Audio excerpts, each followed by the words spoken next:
नमस्ते छात्रों, 12वीं हिंदी कक्षा में आपका स्वागत है। कल हमने गुरुवाणी इस कविता के लिए शुरुआत की थी, जिसके कवि है गुरु नानक। गुरु नानक जी का परिचय हमने देखा हुआ है। आज जो है हम कविता का भावार्थ यहाँ पर देखेंगे। पहले जो पद यहाँ पर दिए गए हैं वो है, नानक गुरु न चेतनी मनि आपने सुचेत, छूते तिल बुआड़ जू सुए अंदर खेत, खेते अंदर छूट्या कहू नानक सौनाह, फलियहि फुलियहि बपुड़े भी तनविच स्वाह। अब यहाँ पर परिचय में हमने देखा हुआ है कि उन्होंने फारसी, मुल्तानी, पंजाबी, सिंधी, खड़ी बोली, अरबी भाषा से शब्द लिए हुए हैं। यहाँ पर पंजाबी भाषा के शब्द हमें दिखाई दे रहे हैं। तनविच स्वाह, ये पंजाबी शब्द हमें पता चलते हैं, तो इसलिए समझने में थोड़ा सा कठिन लगेगा, लेकिन एक बार शब्द का मतलब, शब्द का अर्थ अगर हमें पता चल गया तो हमें समझना आसान हो जाएगा। जैसे नानक गुरु न चेतनी मनि आपने सुचेत, ये पहली पंक्ति है। तो नानक जी यहाँ पर कहते हैं कि जैसे कुछ लोग ऐसे होते हैं जो चेतनी, मनि चेतनी माने जैसे अपने आप को ही यहाँ पर ज्ञानी समझते हैं। जो लोग गुरु से लापरवाही बरतते हैं, गुरु न चेतनी माने गुरु की ओर वो ध्यान नहीं देते हैं, और मनि आपने सुचेत, अपने आप को ही वह ज्ञानी समझते हैं। सुचेत माने अपने आप को ज्ञानी मानना, और चेतनी माने महसूस करना। तो गुरु को वो महसूस नहीं करते हैं, अपने आप को ही वो गुरु समझते हैं, अपने आप को ही वो ज्ञानी ही मानते हैं। ऐसे कुछ लोग समाज में होते हैं। वो लोग ठीक वैसे ही होते हैं जैसे छूते तिल बुआड़ जू सुए अंदर खेत, जैसे वे व्यर्थ ही उगने वाले तिल के झाड़ियों के समान होते हैं। जैसे खेत में जैसे बीज बोआई करने के बाद उसके बाद अपने आप जो है इस प्रकार का घास होता है जो बिना काम का होता है लेकिन खेती में उग आता है। उसी प्रकार से यहाँ पर तिल का उदाहरण कवि कहते हैं कि वो ज़बरदस्ती उगाते हैं नहीं लगाने के बाद भी, तो वो व्यर्थ ही उगने वाले तिल के झाड़ियों के समान होते हैं, ऐसा यहाँ पर कवि का कहना है। बुआड़, बुआड़ माने बुआई करना। खेते अंदर छूट्या कहू नानक सौ नाह, और उस प्रकार से इधर से वे फलते फूलते दिखाई देते हैं, पर उनके भीतर जाकर देखो तो गंदगी और मैल के सिवा कुछ नहीं दिखाई देगा। दुनिया के लोग उनसे किनारा कर लेते हैं। फलियहि फुलियहि बपुड़े भी तनविच स्वाह, जैसे वहीं पर उनकी राख हो जाती है, वहीं पर जैसे वो खेतों में ही फलते फूलते हैं लेकिन वो बेकाम का है, इसलिए उस पर औषधियाँ फवार कर उन्हें वहीं पर राख किया जाता है। और ऐसे लोग जो है दुनिया से बिछड़े हुए होते हैं, दुनिया से दूर होते हैं। दुनिया के लोग भी ऐसे लोगों से दूर वहाँ पर रहते हैं। उनसे जैसे उनके भीतर झाँक कर देखो तो गंदगी और मैल के सिवा और कुछ भी हमें दिखाई नहीं देगा। इस प्रकार के कुछ लोग होते हैं जो गुरु का महत्व न जानकर अपने आप को ही ज्ञानी मानते हैं। ऐसे लोग जो है वह खेती में आए हुए बगैर काम के घास जैसे होते हैं, तिल जैसे होते हैं, और जो बिना काम का होता है उन्हें लोग भी दूर वहाँ पर करते हैं, उनके पास कोई लोग जाते नहीं है। अगला जो माने गुरु का महत्व इन पदों में यहाँ पर बताने का कार्य गुरु नानक कर रहे हैं। अगले जो पद है उसमें बताया जा रहा है कि जली मोह घसी मसी करी, मति कागद करी सारू, भाई कलम करी चितु लेखारी, गुरु पूछी लिखू बिचारी, लिखू नाम सलाह लिखू, लिखू अंतन पारावार। ये पंक्तियाँ है देखिए छात्रों, और यहाँ पर मैंने शब्दों के नीचे अंडरलाइन करके उसका अर्थ यहाँ पर बताया हुआ है, ताकि आपको जब आप कविता पढ़ेंगे तो आपको उसका मतलब समझ में आएगा। जली मोही घसी मसी करी, मति कागद करी सारू, तात्पर्य मोह को जलाकर उसे घिसकर स्याही बनाओ, माने मोह को त्याग दो। ये मोह जो है वही मनुष्य को गलत रास्ते पर लेकर जाता है, इसलिए मोह को जली मोह घसी मसी करी माने मोह को जलाकर घिसकर स्याही बना दो। मसी माने स्याही, जली माने जलाकर, मोह को जलाकर स्याही उसकी बनाओ। इस प्रकार से कवि यहाँ पर कहते हैं मोह को त्याग दो। ये पहले पंक्ति में कहा जा रहा है।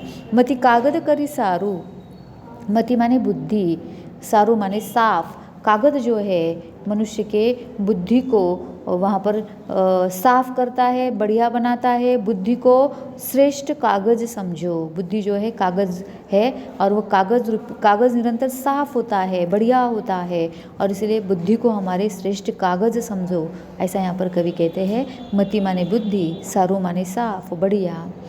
भाई कलम करी चितु लेखारी, माने प्रेम भाव को यहाँ पर लेखनी बनाओ, कलम बनाओ। पाई भाई कलम करी चितु लेखारी, प्रेम भाव की कलम जो है उसे बनाओ। गुरु पिछी लिखू विचारी, गुरु पिछी लिखू विचारी माने चित्त को लेखक और गुरु से पूछ कर लिखो, नाम की स्तुति वहाँ पर करो। लिखो नाम सलाह लिखो, ईश्वर का नाम करो, गुणगान करो और गुरु से पूछ कर, लेखक से पूछ कर नाम की स्तुति वहाँ पर करनी चाहिए। नाम सलाह माने ईश्वर का नाम, ईश्वर का नाम, गुणगान ईश्वर का। लिखो अंत न पारावार, पारावार माने सीमा, जैसे और यह भी लिखो कि उस प्रभु का न कोई अंत है और न कोई सीमा है। हर जगह पर ईश्वर बसता है, हर जगह पर ईश्वर बसता है। उस गुरु की कोई सीमा नहीं है, कोई पारावार नहीं है, कोई अंत नहीं है। तो गुरु सर्वश्रेष्ठ है, वहाँ पर हमें मोह को त्यागना है। कागज़ रूपी बुद्धि जो है हमारे पास होना ज़रूरी है। उस कलम से ऐसे विचार लिखो गुरु से पूछ कर, और निरंतर ईश्वर का नामस्मरण करो। नाम सलाह लिखो, ईश्वर का नामस्मरण करो। नामस्मरण ये सर्वश्रेष्ठ भक्ति है, ऐसा यहाँ पर कवि कहते हैं। अगली कुछ पंक्तियाँ है। मनरे अहिनिसी हरिगुण सारी, जिनु खिनु पलु नामु न बिसरे, तेजन विरले संसारी। ज्योति ज्योति मिलाइए सुरति सुरति संजोगु, हिंसा हऊ में गतु गए नाही सहसा सोगु। गुरुमुख जिसु हार मनि बसे, तिसु मेले गुरु संजोग। जैसे यहाँ पर फारसी पंजाबी शब्द लिया गया है, इसलिए समझने में कठिन लगता है, लेकिन शब्द का अर्थ समझ में आ जाए तो आसान हो जाता है। मन रे अहनिसी हरिगुण सारी, अहनिसी का अर्थ यहाँ पर होता है दिन रात। हे मन, मन रे माने हे मन, तू दिन रात भगवान के गुणों का स्मरण कर, जिन्हें एक क्षण के लिए भी तू नहीं भूलता है। और हे मन, तू दिन रात हरि के गुण को, भगवान के गुण को स्मरण कर, उन्हें याद कर, जिन्हें तू दिन रात नहीं भूलता है। जिनु खिनु पलु नामु न बिसरे, तेजन विरले संसारी। पल, पलु पलु माने पल, क्षण, बिसरे माने भूलना, विरले माने संसार, विरले माने निराले लोग संसार में। तो इस प्रकार से संसार में ऐसे लोग विरले ही होते हैं। कैसे विरले होते हैं? अपना ध्यान उसी में लगाओ और उसकी ज्योति से तुम भी प्रकाशित हो जाओ। ज्योति ज्योति मिलाइए सुरति सुरति संजोगु, अपना ध्यान उसी में लगाओ और उसमें तुम अपनी सूरत देखो या उसमें भी तुम प्रकाशित हो जाओ। इस प्रकार से कवि हमें यहाँ पर संदेश देते हैं कि नामस्मरण में, भगवान के नाम में, ईश्वर के स्मरण में हमें ज़्यादा से ज़्यादा वक्त वहाँ पर देना चाहिए। हिंसा हऊ में गतु गए नहीं सहसा सोगु। हिंसा हऊ में माने हृदय में, जब तक मुझ में अहम भाव या मैं, मेरा, मेरी की भावना रहेगी, तब तक जो है यहाँ पर मुझे प्रभु के दर्शन नहीं हो सकते हैं। जिसने हृदय में भगवान के नाम की माला पहन ली है उसे ही प्रभु के दर्शन होते हैं। गुरुमुख जिसु हार मनि बसे, तिसु मेले गुरु संजोगु। हार, हार माने माला, जिसने गुरु के नाम की माला गले में पहने हुई है उसे ही प्रभु के दर्शन यहाँ पर होते हैं। इस प्रकार से इन अगले पदों में कवि ने अर्थ, भावार्थ यहाँ पर बताया हुआ है। अगला पद है, तेरी गति तू ही जाने, क्या को आंखें बखाने। तू आपे तू गुप्ता आपे प्रगटू, आपे संग सब रंग बहाने। साधक सिद्ध गुरु वहु चेले, खोजत फिर ही फरमाने। समही बधु पाई इह भिक्षा तेरे, दर्शन कऊ कुरवाणे। उसी की प्रभु खेल रचाया, गुरुमुख सो भी होई। नानक सब जुग आपे वरते, दूजा और न कोई। इस प्रकार से वखाने, वखाने का तात्पर्य वहाँ पर होता है बढ़ाई, वर्णन, बढ़ा चढ़ा कर वर्णन करना, बखाने। उसके बाद गुप्ता, गुप्ता का अर्थ यहाँ पर होता है गुप्त। यहाँ पर मैंने शब्दों के यहाँ पर अंडरलाइन करके उसका मतलब देने का प्रयास किया हुआ है, गुप्त। उसके बाद साधक का अर्थ होता है भक्त, प्रकट का अर्थ होता है प्रकट होना। उसके बाद कुर्बानी का अर्थ होता है कुर्बानी, सोभी का अर्थ होता है समझदार, और जुग, जुग माने युग। इस प्रकार से यहाँ पर इन शब्दों के अर्थ बताए हुए हैं। शब्दों के अर्थ पता चलते ही हमें उसका भावार्थ जो है वो समझ में आता है। जैसे यहाँ पर बताया है, हे प्रभु, अपनी शक्ति के सब रहस्य को केवल तुम नहीं जानते हो। तेरी गतिमिति तू ही जाने, क्या को आंखें बखाने। केवल तुम ही जानते हो उनकी व्याख्या कोई दूसरा कैसे कर सकता है। तू आपे गुप्ता आपे प्रगटू आपे सब रंग बहाने, माने तो अपनी सब रहस्य को, गुप्तता को तुम जानते हो, उनकी व्याख्या कोई दूसरा कैसे कर सकता है। तुम प्रकट रूप भी हो, अप्रकट रूप भी हो, तुम्हारे अनेक रंग है। अनगिनत भक्त, सिद्ध, गुरु और शिष्य तुम्हें ढूंढते फिरते हैं। हे प्रभु, जिन्होंने नामस्मरण किया उनको प्रसाद में, भिक्षा में तुम्हारे दर्शन की प्राप्ति हुई है। तुम्हारे इस संसार के खेल को केवल कोई गुरुमुख ही समझ सकता है, गुरुमुख ही समझ सकता है। तुम्हारे इस संसार में तुम ही युग युग में विद्यमान रहते हो और कोई विद्यमान नहीं रहता है और कोई वहाँ पर रहता नहीं है। इस प्रकार से इस पद का भावार्थ यहाँ पर होता है। नानक सब जुग आपे वर्ते दूजा और न कोई, माने है तुम्हारे इस संसार में तुम ही युग युग में विद्यमान रहते हो और कोई नहीं रहता है। इस प्रकार से इस पंक्ति का मतलब यहाँ पर होता है। अगले जो पद है यहाँ पर वर्णित किया गया है, गगन काल रविचंद, गगन था, गगन में थाल, काल के बजाय, देखिए ये प्रिंटिंग मिस्टेक है, काल के बजाय वहाँ पर थाल होना चाहिए दोस्तों। गगन में थाल रविचंद दीपक बने, तारका मंडल जनक मोती, धूप मलया नील पवन चवरों करे, सकल वन राई कुलंत ज्योति, कैसे आरती होई भवखंडना, तोरी आरती अनाहत शब्द बाजत भेरी।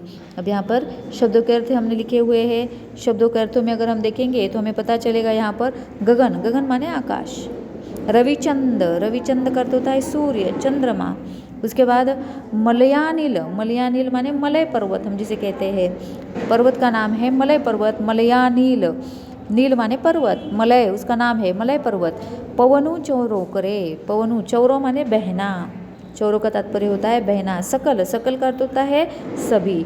वनराई का अर्थ होता है जंगल। कुलंत फूले हुए, कुलंत माने फूले हुए।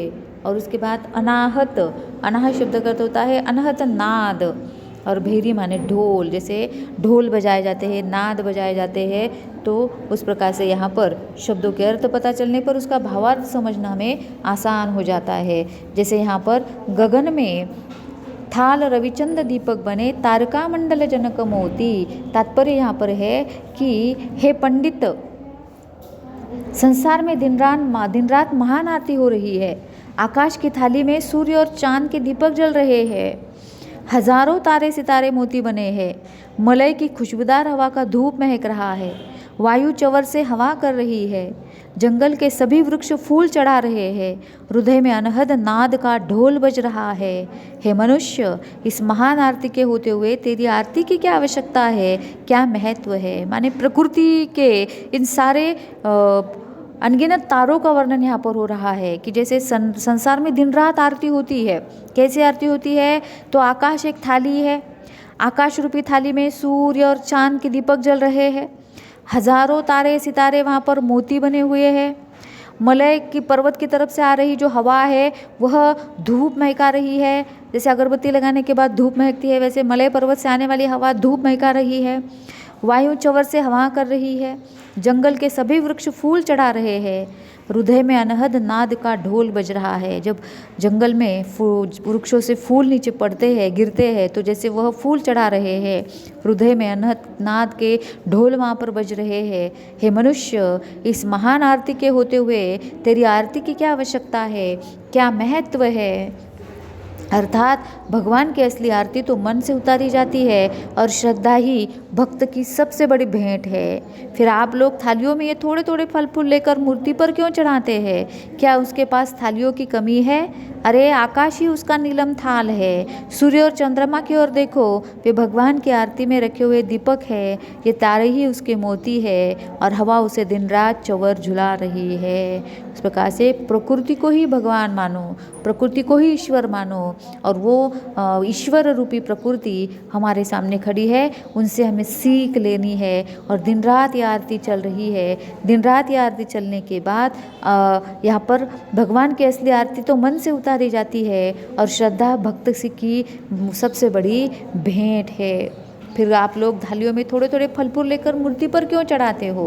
माने मूर्ति पूजा का विरोध यहाँ पर गुरु नानक जी करते हैं। और मन ही मन अगर आप प्रकृति को भगवान मान लोगे कि आकाश को एक थाल समझ लेंगे, आकाश रूपी थाल में सूरज और चांद दिए समझ लेंगे, और जो सारे तारे हैं आकाश में उसे आप मोती समझ लेंगे, और पवन हिमालय पर्वत से जो हवा बह रही है वो जैसे आप अगरबत्ती समझ लेंगे, ताकि उसके ओर से जो है धुआं आ रहा है, महक आ रही है, सुगंध आ रही है, तो उसे ही आप भगवान मान लो। क्योंकि भगवान की पूजा करने के लिए मूर्ति पर फूल वगैरह चढ़ाने की आवश्यकता नहीं है। अपने मन में बस भगवान को रखो और उसके प्रति अपनी श्रद्धा व्यक्त करो, प्रकृति का अपना भगवान मानो।